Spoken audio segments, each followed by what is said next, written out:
You ask Tiger to solve. This deals with linear equations with one unknown. The final result is x equals 20. Let's solve it step by step. Group all x terms on the left side of the equation. Subtract 3x from both sides. Group like terms. Simplify the arithmetic.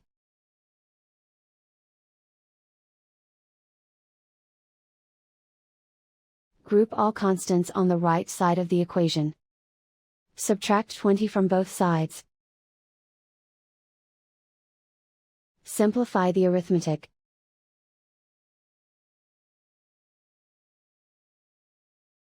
Convert the x into a positive number. Multiply both sides by -1.